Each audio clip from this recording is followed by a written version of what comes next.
And welcome to DC Coin World International Coin Channel. Today we're going to take a look at some 1963 US 5-cent coins, or what we call in the United States the nickel coins. And here's one right here on the top, and we know this coin. They started producing this in 1938. It's Jefferson. He's facing to the left, the so-called first portrait. Now we're not quite adopting the level of the United Kingdom coins or the Canadian coins, where we're going to have a bunch of different portraits. For one thing, when they have the first, second, third, and fourth, and fifth portrait of Queen Elizabeth II on the British coins, it's her the whole time as she kind of ages and the longer she stays on the throne. Jefferson, of course, had long been dead before he ever got put on the nickel in 1938.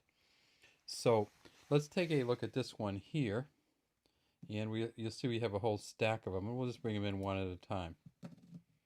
And this one here, if we magnify it way up, we see that it appears to have like a little marking in there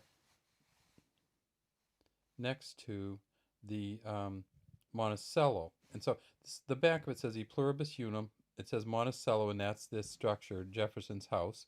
5 cents in the United States of America, and this appears to have a little marking in there. But on this one, it really isn't. If this is a Philadelphia coin, you won't see anything in there, but this wouldn't be a mark of any of the coins. This is just some junk that's on the coin. Let's see if we can find one with a mint mark on it. So this is going to be another Philadelphia one here. And another Philadelphia one here. Still nothing there, right? Let's work our way through. So if it has a D on it, that means it's from Denver. So let's put the two of them together, and there's really no mistaking the back of these coins. Either it has a mark, a D on it, or it doesn't. And on this particular coin, it doesn't. Now, some times you look at these coins and you say, well, why would one be more valuable than the other? Why would the D be more valuable than the P? And in this case, with coins in this condition, there really isn't much of a difference. The Philadelphia Mint, this one here, in 1963 produced 176 million of them. And the Denver Mint produced about 277 million. But the Denver Mint one, in this kind of condition like this, might be worth a cent or two more. So in the condition that these two are in, so of course they're both 1963s, they're probably both worth maybe 10 to 15 cents max, even though they are very old. We're talking about 52 years old, and actually 56 years old, whatever it is. They're old. Now, another thing that you look at sometimes, though, is you say, okay, let me take a look at the S Mint. And we're not going to find that here among the used ones. There's another D, and then here's another one with a D. And you notice this one, D, is a little different.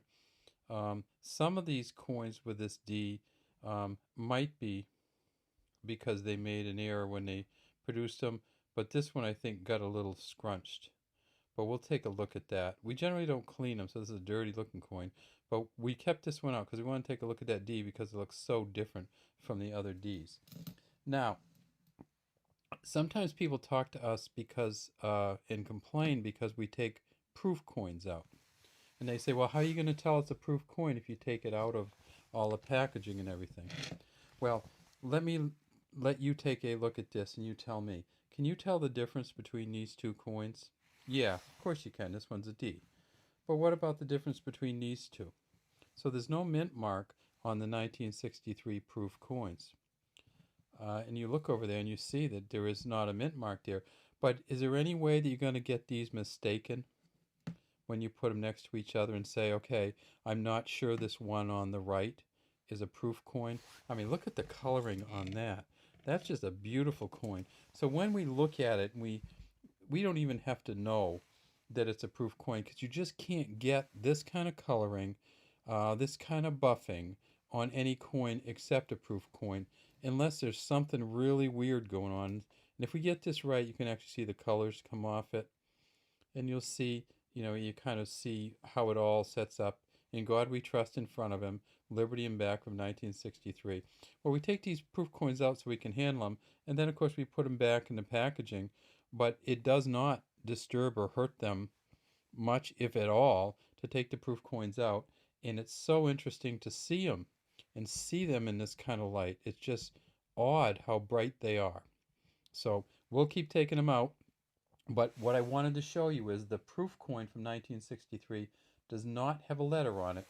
There were 3,075,000 of these coins here.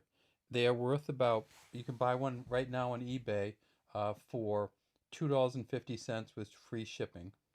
And those are, you look at how strong the strike is, whether it's in gem condition or not. And so this coin maximum is probably worth about $2.50 in the condition that this one's in. $2.50, that is. And this one's worth 10 or 12 cents.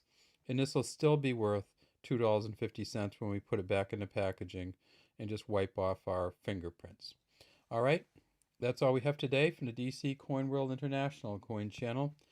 Not much value in the 63s, the Philadelphia Mint with no mark, or the D Denver Mint mark, if they are used and have been in general circulation.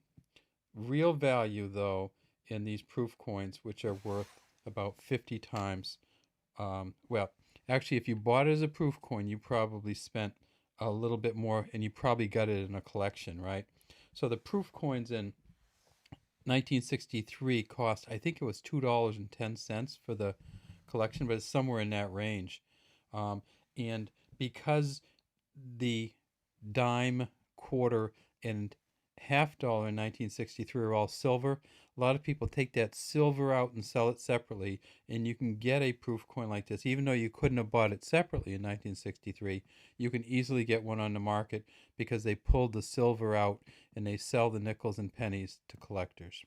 All right, have a great day from the DC Coin World International Coin Channel.